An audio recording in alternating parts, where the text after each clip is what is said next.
حضرت محمد صلی اللہ علیہ وسلم کی زندگی کے انمول سبق۔ محترم ناظرین، سواگت ہے آپ کا لوک شان نیوز سلوڑ کے پیارے ایپیسوڈ پیغمبر محمد صلی اللہ علیہ وسلم کی زندگی کے انمول سبق میں۔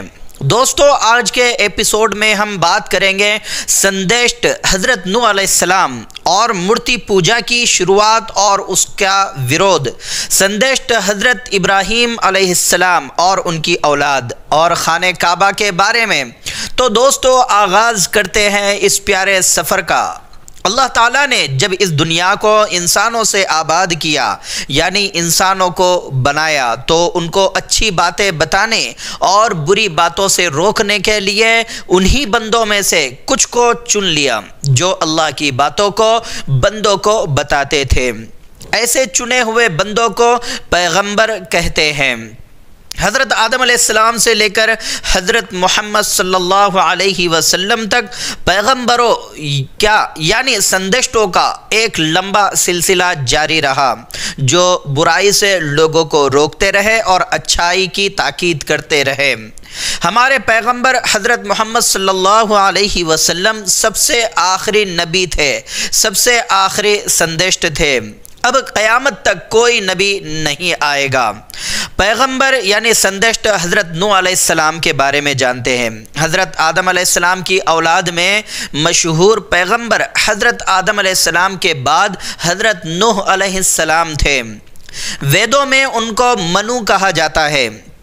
حضرت آدم علیہ السلام کے بعد حضرت نوح علیہ السلام پہلے نبی ہے جن کو اللہ تعالیٰ نے رسول بنایا۔ اس میں آتا ہے کہ اے نوح، تو زمین پر سب سے پہلا رسول بنایا گیا۔ جس انسان پر اللہ کی طرف سے میسج آتے ہیں وہ نبی ہوتا ہے، اسے نبی کہتے ہیں، اور جس کو میسج کے ساتھ ساتھ نیا قانون بھی دیا جاتا ہے اس کو رسول کہتے ہیں۔ قصص القرآن۔ مورتی پوجا کی شروعات اور اس کا ورود، اس کے بارے میں اب ہم بات کریں گے۔ حضرت آدم علیہ السلام کے بعد اور حضرت نوح علیہ السلام کے بیچ بہت سارے نیک لوگ پیدا ہوئے۔ جب وہ مر گئے تو لوگ ان سے بہت محبت کرتے تھے، اس لیے ان کی یاد آتی تھی۔ شیطان کو موقع مل گیا، وہ منشیہ کا دشمن ہے اور منشیہ کی پریکشا کے لیے اللہ تعالیٰ نے اسے بہکانے اور بری باتیں منشیہ کے دل میں ڈالنے کی طاقت دی ہے۔ شیطان لوگوں کے پاس آیا اور کہا کہ تمہیں ان کی مورتی بنا کر دیتا ہوں، جب تم کو ان کی یاد آئے ان کو دیکھ لیا کرو۔ جب بھی ان کو یاد آتی وہ مورتیوں کو اٹھا کر دیکھنے لگتے۔ دھیرے دھیرے مورتیوں کی محبت ان کے دلوں میں بس گئی تو شیطان نے کہا کہ یہ لوگ اللہ کے بڑے پیارے تھے، اگر تم ان کے سامنے سر جھکاؤ گے اور ان سے پرارتھنا کرو گے تو ایشور کے تم بھی پیارے بن جاؤ گے اور وہ تمہاری بات مان لیں گا۔ اس پرکار لوگوں نے پوجا یوگیہ ایک اللہ کو چھوڑ کر شیطان کے کہنے پر مورتیاں بنائی اور اپنوں کی مورتیوں کی پوجا کرنے لگے۔ ایک اللہ کو چھوڑ کر شیطان کے کہنے پر مورتیوں کو پوجنا آرمبھ کر دیا۔ سب سے پہلے اس کا ورود حضرت نوح علیہ السلام نے کیا۔ لگ بھگ 1000 سال تک ان کو مورتی پوجا سے منع کرتے رہے۔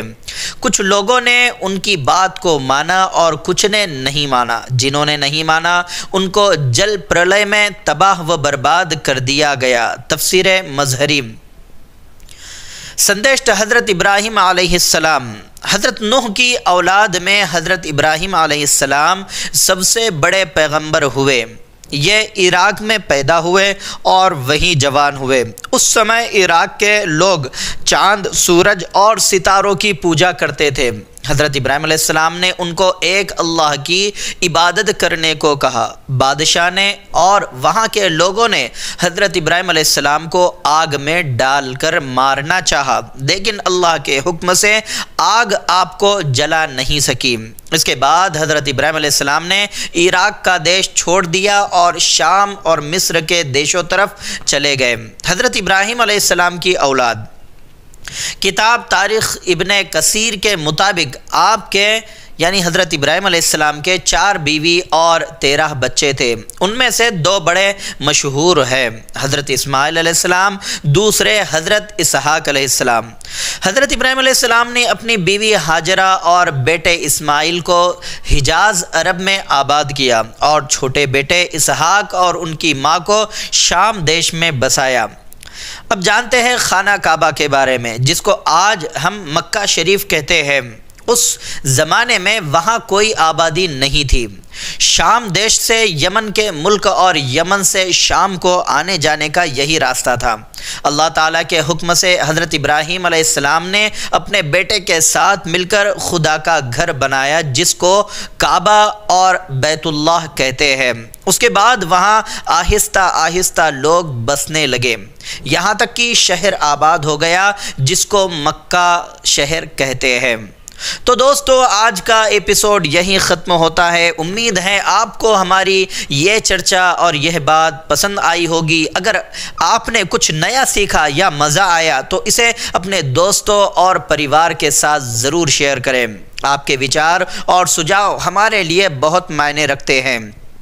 ہمیں کمنٹس میں بتائیں کہ آپ کو یہ ایپیسوڈ کیسا لگا، اور اگر آپ ہمیں فالو نہیں کر رہے ہیں تو ابھی کریں، تاکہ آپ کوئی بھی نیا ایپیسوڈ مس نہ کریں، اور ہمارے لوگ شان نیوز سلوڑ کو سبسکرائب کرنا نہ بھولیں۔ تو اگلے ایپیسوڈ تک خوش رہیے، سیکھتے رہیے اور جڑے رہیے پیغمبر محمد صلی اللہ علیہ وسلم کی زندگی کے انمول سبق کے ساتھ۔ دھنیہ واد۔ اگلے ایپیسوڈ میں حضرت اسماعیل علیہ السلام کا گھرانہ، بنو ہاشم، محمد صلی اللہ علیہ وسلم کے دادا، محمد صلی اللہ علیہ وسلم کے پتا کے بارے میں بات کریں گے۔ محترم ناظرین، اسی کے ساتھ میں رخصتی چاہوں گا۔ خدا حافظ۔